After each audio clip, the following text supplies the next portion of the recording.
we don't expand our imagination. Justification for being what you are.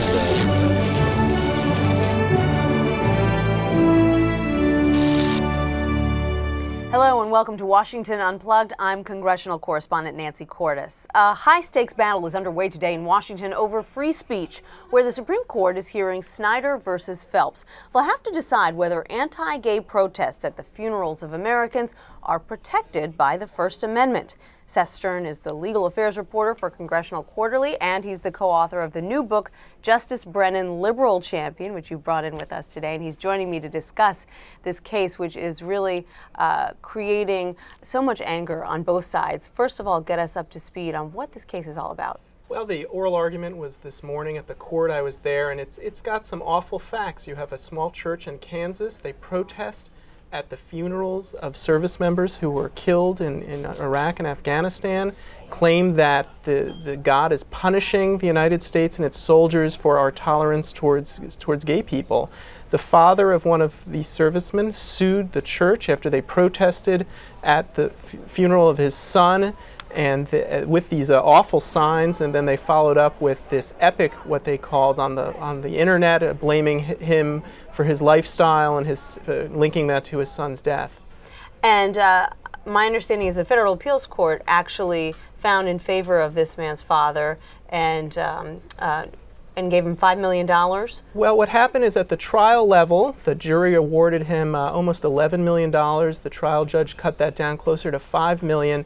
The appeals court actually overturned it, saying this is a First Amendment free speech issue, and that's how it wound up at the Supreme Court today. So what were you able to glean from the questions that the justices were asking? Well, you know, it's a unique situation. In First Amendment cases, you always have often unsympathetic plaintiffs involving obscenity, flag burning, but this is uniquely unsympathetic. And it almost seemed like many of the justices across ideological lines were almost struggling with a way, how do you draw a line not to protect this behavior? How do you regulate it? Is it possible? Right, because there's nothing more sensitive than the funeral of a loved one. Absolutely, and it comes down to legal, in terms of legal issues. Is the father a public figure? I mean, did he insert himself into a debate about a public matter, or is he a private grieving father, and this is just about his own and his family's grief? And we can expect them to hand down a decision on this sometime between now and May? Well, the term ends in June. It could come down between now and then. This is the first week of the term, Elena Kagan's first big case today, so it's going to be a while before we get a ruling. What did we hear from her today? She asked a series of questions, as she did on Monday in her first case. There's no sense that she's being bashful. She's jumping in with questions. I had her actually as a law professor, and it seems like she's very similar on the bench. I wouldn't want to be someone having to answer her question. She's a tough questioner, very polite, but a tough questioner. Got it. Seth Stern with Congressional Quarterly, thank you so much for coming in today.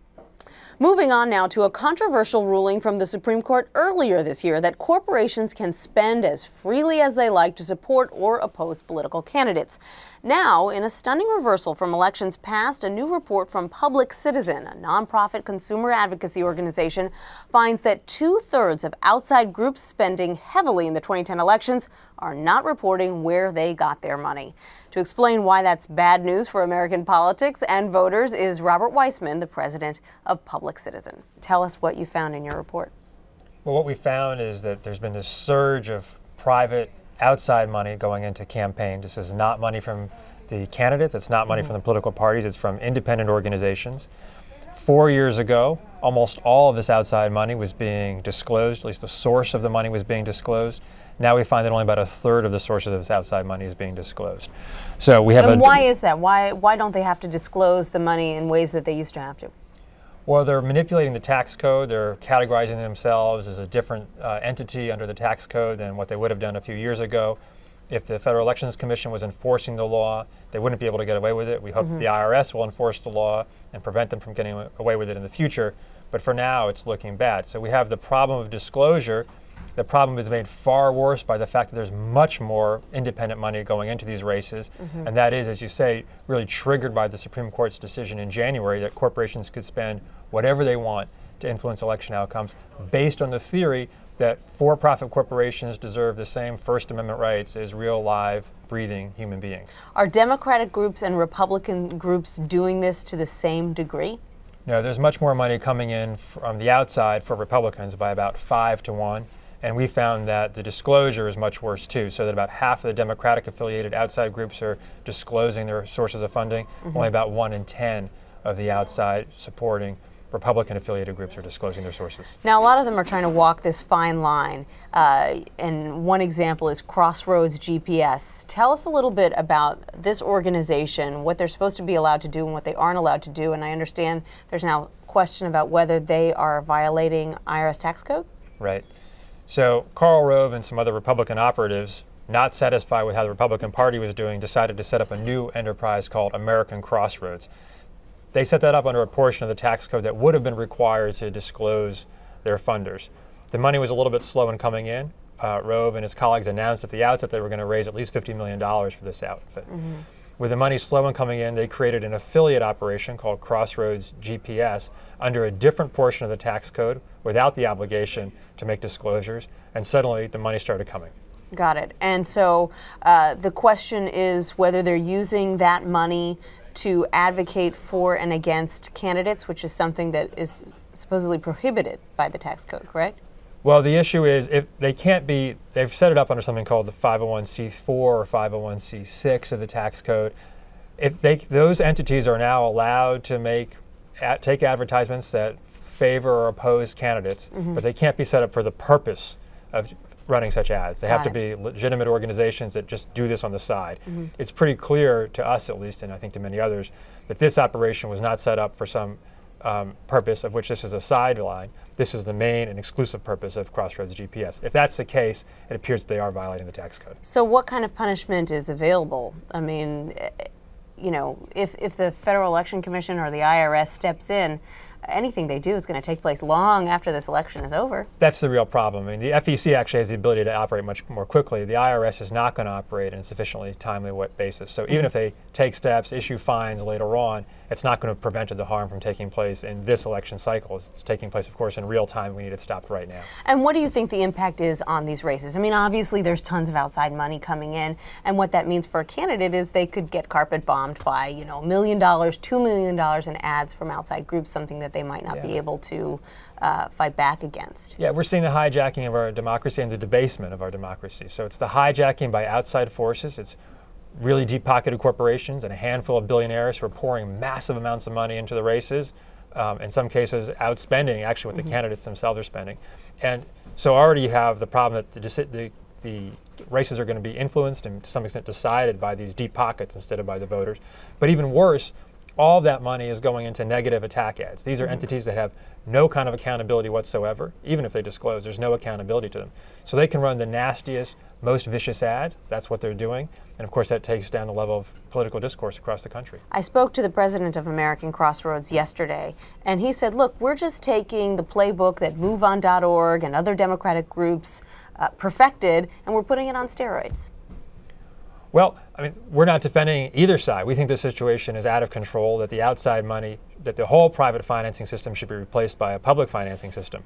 But he is right. He's putting it on steroids in a couple of different ways. I mean, the ads are nastier. The sources of funding are much narrower. So it's a handful of people and corporations pouring in this money, and it's at a scale we haven't seen before. Got it. Well, Robert Weissman, we really appreciate you coming in today to talk about it. Thanks for having me. We turn now to a new poll out from The Hill newspaper and America's Natural Gas Alliance, which looks at the hotly contested races that could decide who controls the House after this year's midterm elections. Does this week's poll fare better for Democrats or for Republicans? Well, to answer that question is Bob Cusack. He's the managing editor of The Hill, who joins me to break down what this means for both parties now that we're less than a month out from the midterm elections. Yeah, big poll, and basically Republicans are doing well. There is a wave. A wave is coming on November 2nd. But right now, it may not be as big as some are predicting. In our races, Republicans are winning in 11 of the 12 races. The other one, they're tied in. But in 7 of them, they're within the margin of error. So Democratic incumbents, ones that came in with President Obama in 2008, some of them are in trouble, but some of them, if they can seize a little momentum this month, they could be back in Congress next year. Now, how did you choose which 12 races you looked at? Are these races that were won by Democrats for the first time in 2008? These are pure battleground districts where Republicans a few years ago represented these districts, and now Democrats do, who came in both the waves of 2006 and 2008. In some of these districts, they favored John McCain over President Obama. In other districts, Obama beat McCain. So basically, these are the districts that will decide whether we're talking about Speaker Nancy Pelosi next year or Speaker John Boehner.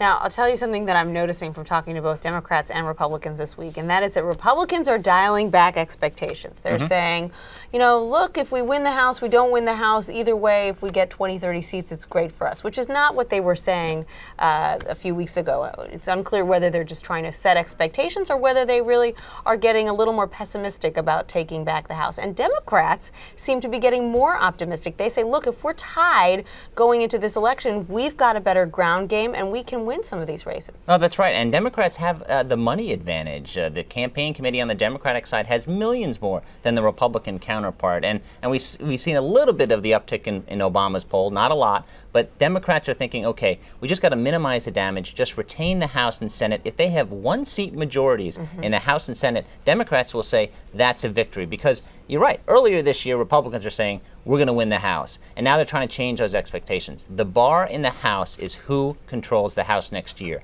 The winner controls the House, the loser does not. It's as simple as that. Now, you heard our conversation with Robert Weissman a few moments ago talking about all this money that's coming in from outside groups, particularly Republican outside groups. Are you able to gauge the influence of all this money in your polling? Well, it is. I mean, you see that the ads definitely have an impact, whether that's coming from a Republican campaign committee, whether it's coming from an outside group. Voters don't know the difference. They see attack ads and they resonate. And the reason why negative politics dominates October right before the election is because it works. So ads do work. Going negative does work. And we're seeing that in some of these polls. But sometimes it can backfire if the ads go too far, if they stretch the truth.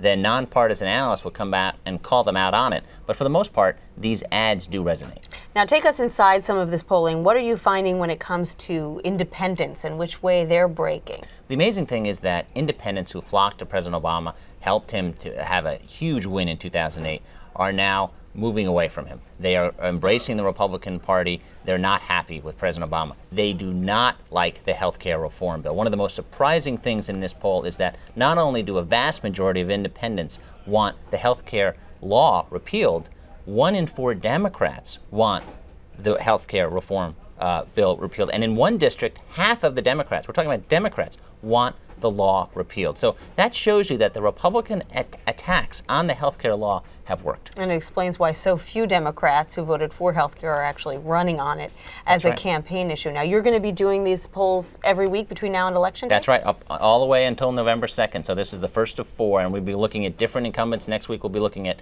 open seats, and then we'll look at second-term lawmakers, mostly Democrats, but a couple Republicans, and then long-time incumbents who have served in the House and committee chairmen to see if they're going to survive. A lot of committee chairmen in trouble. That's right. I mean, Ike Skelton, Armed Service Committee Chairman, he is in trouble. Budget Committee Chairman John Spratt from South Carolina, he's got a race, as does Nick Rahal, who's also a committee chairman from West Virginia. Got it. Well, Bob Cusack, managing editor of The Hill, we'll have to have you back to talk about it. Thanks so much. Thank you. Finally, today we bring you this week's Flashpoints with our Bob Orr and senior national security analyst Juan Zarate, breaking down the national security stories you need to know about. Take a look.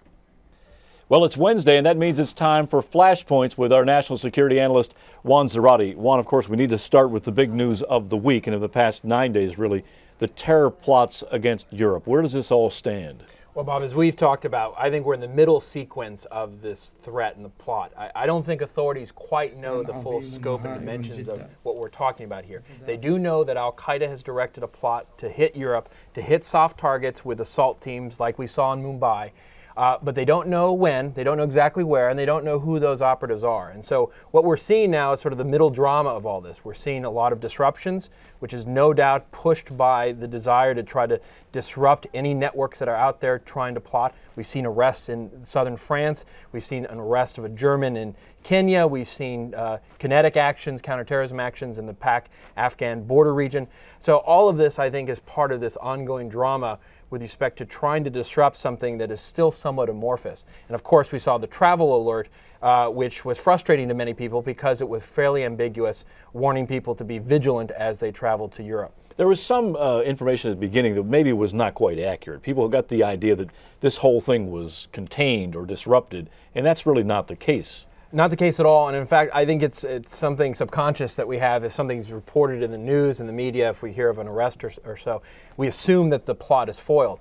The reality is that the news of this threat, which had been of concern for authorities for several weeks, came out at a time when authorities still weren't sure what they had on their hands and certainly hadn't foiled anything. And so authorities at this point are trying to figure out not only the contours of the threat, but what has the media attention actually done to the plot? Has it quickened it? Has it forced the operatives to go to ground? Has al-Qaeda perhaps abandoned some of the plots? But I think it's too soon to tell, and I think we'll just have to see. The other thing I just want to mention, Bob, it's going to be interesting to watch how this unfolds, because the way it appears, and we've talked about this, is al-Qaeda and bin Laden himself may have driven this plot by the use of the splintered movement internationally. That is to say, Germans tied to the Islamic movement of Uzbekistan and the Islamic Jihad Union, members tied to the North African group who have presence in France. And so it's a different model for al-Qaeda to rely on these splinter groups, these satellites, to then coordinate them and try to hit the West. I'm not sure if it can work. It's a very difficult plot, but I think that's what authorities are worried about. We're also told that the contours of this plot, or plots, all trace back to core al-Qaeda and bin Laden and his senior leadership. And then we saw a couple of messages from bin Laden. Does that have any relevance here? Well, the timing of the message doesn't have any relevance. And in fact, the message is very odd because it makes no mention not only of any threats or plots, but it's one of the most benign messages we've ever seen from bin Laden. I was struck when I read it. I was struck by the tone. It almost reads like a bureaucrat's message about the need to increase aid and relief to deal with climate change, to deal with the floods in Pakistan, to better assure that people, for example, living along riversides aren't affected by flooding. There's actually, he's got a 5-point plan, and it reads like a bureaucratic manifesto in some ways, where he's talking about a review of laws and regulations with respect to dams and other things. It's a very odd message from bin Laden, but it's his attempt to prove relevant in the minds of the Pakistan people, where the government has not been very good with aid relief in the wake of these devastating floods. And so it's bin Laden trying to take advantage of the moment, of the issues, but no connection to the plot. Let's talk about Pakistan. There have been a lot of very public tensions there. There's been that strike across the border where 3 people were killed. And then we've seen the attacks on the convoys, the NATO convoys. This is not getting better, it seems. No, there is tension growing in the relationship with the United States. And as we talked about, this is a relationship where you take 2 steps forward and 5 steps back. And you know, the United States has provided millions of dollars in relief for the flood, has committed to $7.5 billion over 5 years to the civilian government, supported the civilian government, and all that in some ways is washed away on the basis of this cross-border incident with NATO killed 3 Pakistani soldiers. That then led the Pakistanis to close some of the supply routes, the Torkham route through the Khyber Pass, which is essential to getting things like fuel and necessities into our troops. You've seen now 6 incidents of those convoys as they're stacked up in the Pakistani side of the border, getting attacked and torched. We saw one just yesterday in Quetta, which is the southern part in Baluchistan. And so all of this is very tense, and I think that it takes a good deal of diplomacy, a deep breath on both sides to try to quell things, because this type of instability in the relationship only helps the enemy. It only helps the bad guys. And I think Pakistan and the United States realize that, but it's tough to calm things down. And just quickly on this, is this a serious rift in your mind, or is the Pakistani government playing for domestic consumption, protesting loudly because that resonates with the Pakistani people? I think what makes this different is 2 things. One, it comes at a time when the civilian government is coming under siege for its lack of responsiveness, for its lack of transparency, and its inability to deal with crises like the flood. Second, it comes at a time when there's a lot of discussion and tension about what the long-term vision for the U.S. in Afghanistan and the region will look like. And there are still questions on the Pakistani side of the border as to how long the Americans are going to be present. Are they going to see a repeat of the 1990s where the Americans retreated after having been a heavy player during the 1980s after the Soviet invasion of Afghanistan? So this comes at an interesting time because the civilian government's weak and you've got doubts on the side of the Pakistani side of the border. Tajikistan, new terror concerns there. I'm not sure many people know what that's about. Yeah, Central Asia, I think, is at play here in terms of extremist Islamist movements and terrorism. We saw two incidents which were troubling in Tajikistan recently. A jailbreak, 25 individuals broke out. Not clear exactly who they were, but the Tajik government claims there were some Russians and Arabs involved. Then there was an attack on a Tajik military convoy claimed by the terrorist group, the Islamic movement of Uzbekistan, with ties to Al-Qaeda. And their claim was this was in retaliation for the crackdown by the Tajik government on mosques and certain centers that are used by the extremist groups. What's important here is not just the attacks, which are troubling, but what's going on in Central Asia. You really have a revival of an Islamist movement that in some ways is extreme, that is in some ways is fueling some of the terrorist dimensions. And at the same time, you've got authoritarian governments that are not quite sure how to handle that. They're in some instances cracking down hard, in other instances trying to co-opt. And all the while, a conflict within these Muslim communities to try to grapple with their identity. A lot of the old traditions, which were moderate, falling by the wayside as some of these extremist groups like Hizb ut-Tahrir establish a presence. And so I think Central Asia is a bit at play. It's always kind of off the radar screen, but it's important. Tajikistan neighbors Afghanistan, and there's a lot of interest that we have in the region. And moving to Africa, some violence in Nigeria. Why do we care about this? Well, what we saw in Nigeria on its Independence Day, in its Eagle Square, sort of the center of its state, 2 car bombs simultaneous. These were not connected to Al-Qaeda, so it didn't get a lot of press. But what was interesting, it was claimed by MEND. This is the Movement for the Emancipation of the Niger Delta. This is a group that many people haven't heard of, but it's a group that has operated in the South, that is claiming territory in the South and wants its rights and revenue from the oil that comes from the Niger Delta to be given to the people and to be handled more appropriately, with claims of corruption within the central government. So this is an interesting internal friction and conflict that Nigeria has to deal with that matters to us because we rely on Nigerian oil to a great extent.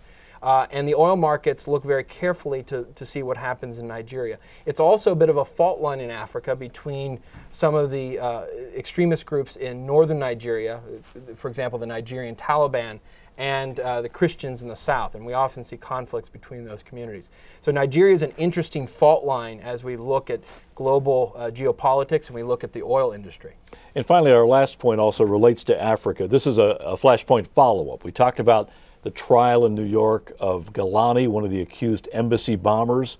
And now the government's hit what could be a significant roadblock here. Well, the government has hit a big snag here today. What had been some really good legal successes up until this point, trying to put a Gitmo detainee into a civilian court into New York to face trial. It appeared to be going very well. Ruling today, though, excluding the government's chief witness, tying Gailani to the embassy bombings attack, that witness is now going to be excluded per the judge's ruling. And the reason the judge has made that ruling is that the judge has said that the witness itself, the identity of the witness, was derived from one of the original detention interrogations led by the CIA. And that was what's called in legal parlance the fruit of the poisonous tree, that the government couldn't produce that witness any other way other than through that tainted interrogation. Therefore, they can't present that witness. The government doesn't like the ruling. The government needs this witness. The government, no doubt, is right now in the U.S. Attorney's Office in New York debating what to do in terms of appeals.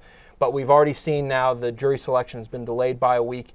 And more importantly, what this does is it throws a wrench in the very notion of bringing these high-valued al-Qaeda detainees who had been in CIA custody or had been in Guantanamo into the civilian system to try them. And this has really been seen as the test case. And if it doesn't work, I think there are going to be some real questions as to whether not only this case can go forward, but whether others behind it in Guantanamo can go forward in a civilian system. Because the Justice Department has been very out front saying, we're going to prove that these detainees can be tried in the criminal court system.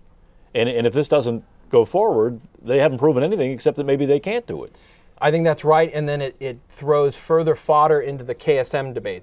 Can you bring Khalid Sheikh Mohammed from Guantanamo to face a civilian court in New York or somewhere else? So I think this is really a test case. It's a test case not only legally but politically, and it's one we have to watch very carefully. No doubt there's going to be an appeal of this ruling, and we'll have to watch this unfold.